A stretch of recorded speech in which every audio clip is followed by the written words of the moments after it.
I think we're live, and I need to get my material up in front of me here. There we go. That's good. Make sure we can see the screen. Very good. Hi there, and welcome to This Day in History for October 31st. Happy Halloween, y'all. Now, y'all know that I'm about history in this show, not current events. There's plenty of people who are more than happy to tell you more than you want to know about current events and political commentary and so on. And I am more than happy to let them all do that. Leave that to those better qualified to handle current events. That said, something came across my feed that I found fascinating in current events, a bit of future history, if you will. Early voting has been available for a little bit now in many states, I believe, certainly in Texas. As of yesterday, Friday morning, October 30th, Texans had already cast more ballots in this 2020 election than all of the votes cast in Texas in the 2016 election. Wow. More than 9 million ballots for 2020 so far in Texas, with Tuesday still to go, where there were a total of 8,969,226 ballots altogether for the 2016 election. So, good job, voters.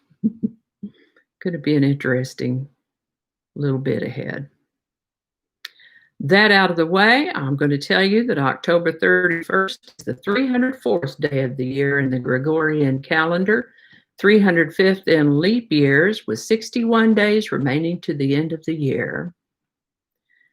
And it feels like this is a good day for today's word to be transfix. It says, wait while we try reconnecting. Your connection is unstable.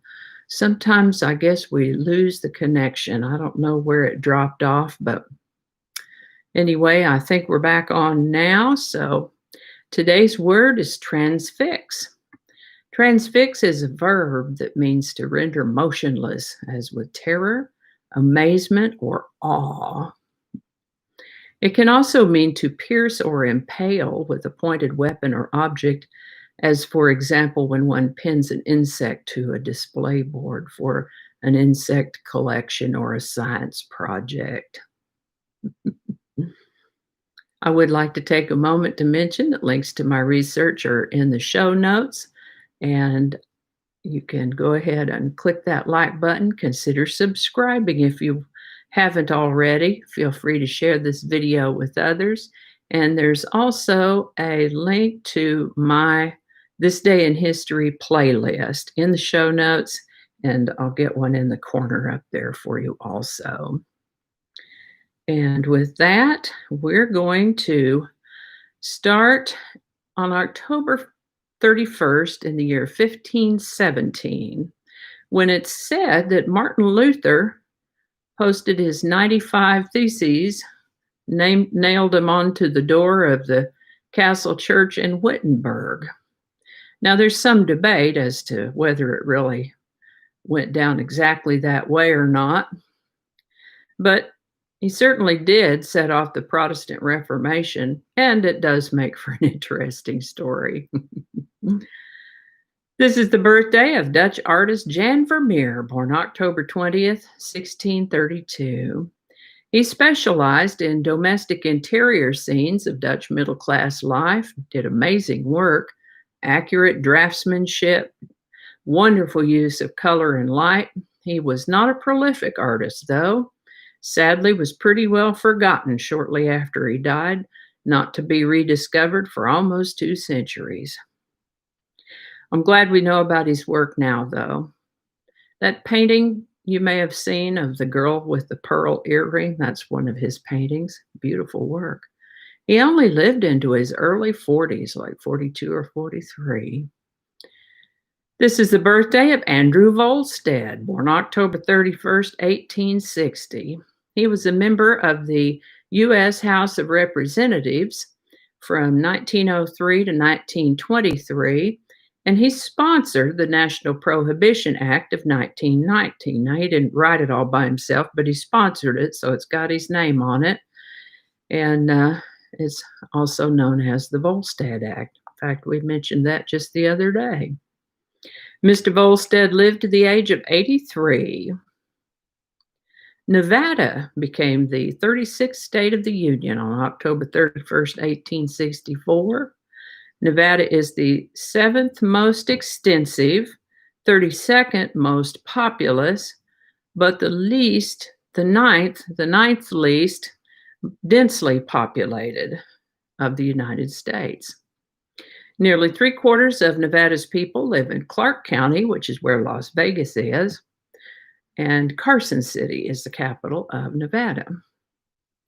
This is the birthday of Chinese leader Chiang Kai-shek, born October 31st, 1887. Interesting and complex story on this guy.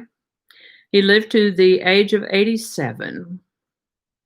October 31st, 1913 sees the dedication of the first automobile highway across the United States, the Lincoln Highway, one of the earliest transcontinental highway routes for automobiles across the United States of America, running coast to coast from Times Square in New York City to west to Lincoln Park in San Francisco. On October 31st, 1922, Benito Mussolini became Prime Minister of Italy. As dictator of Italy and founder of the fascist movement, Mussolini inspired other totalitarian rulers, such as Adolf Hitler, for example, to name just one. This is the birthday of English-American chemist and academic John Pople, born October 31st, 1925. He won a Nobel Prize in chemistry for his part in some quantum chemistry work. His name caught my eye because I know some people with that name, and I can't help but wonder if they might be related. I'll have to reach out and see. John Pople lived to the age of 78. I think according to when he was born and to what age these folks are, he would be about the age of a grandfather to them, I think, but I could be wrong. I'm going to ask him anyway. That'd be cool. One of my friends has a relative that turns up in this day in history. This is the birthday of actor Michael Landon, born October 31st, 1936. He had an extensive career in movies and TV, and of course I remember him from the TV shows Bonanza and Little House on the Prairie. Michael Landon lived to the age of 54. In doing today's research, I came across a teaser that said, in an effort to restore investor confidence during the Great Depression, the New York Stock Exchange unveiled a 15-point program on October 31st, 1938, aimed at upgrading protection for the investing public. Now, I've known that conditions for investors used to be much more sketchy and potentially disastrous for investors than they are now, that, some safety measures have been put in place. And so when I saw this teaser, I thought, cool, I'll go look that up, and report it. But I was unable to find any more information about it. I'm sure I could find it if I had, a week with nothing else to do. But that's not the situation right now. So I'm just going to tell you that, and if you have any information as to what that 15-point program was about, I'd sure be interested to hear about it. You can comment on that in the comment section below. Just if you know anything about that, jot a note. The sculptures on Mount Rushmore were completed on October 31st, 1941, after 14 years' work. In October of 1963, the variety television show host Ed Sullivan had gone to Europe on a talent scouting mission. He was actually headed back home on October 31st in Heathrow Airport trying to catch his plane back to New York City when a commotion arose in the airport. It seems the Beatles were returning to England from a successful tour of Sweden. And oh, baby, their fans were waiting for them. I'm sure they were screaming and swooning just like they always did in the early part of the Beatles' career. And this certainly caught the attention of Mr. Sullivan. Once he returned home, he had his staff make some inquiries. The Beatles' manager, Brian Epstein, practiced his excellent negotiating skills and had an arrangement put together. Now, there's a saying in my family that says, by the time you say long story short, it's too late. But long story short, the ultimate result of that day in Heathrow was that the Beatles did come to America, and the rest is history. There were a number of other notable birthdays for October 31st, but I think that's going to do it for us for right now. I hope you learned something you didn't know before. I know I sure did. I always do.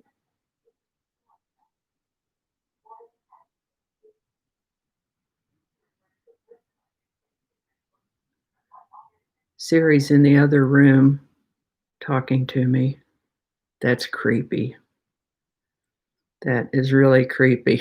I'm thinking, who is that woman? No, it's Siri. Why is she?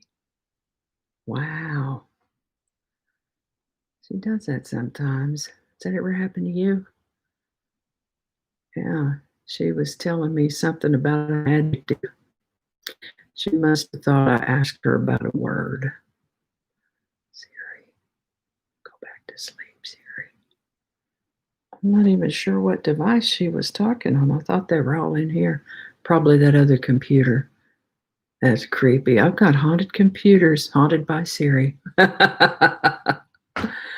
Oh my goodness. Well, if you enjoy this series, you can check out the playlist to the other videos on this day in history. It'll be in the show notes and also up in the corner. Thanks for watching. Give it a like if you enjoyed this video. Consider subscribing if you haven't already. Come back tomorrow. We'll do this again. Thanks for watching. Now, since we're live, I go over to this live screen and I look for the thank you very much button and click that. It's going to ask me if I'm sure. Are you sure?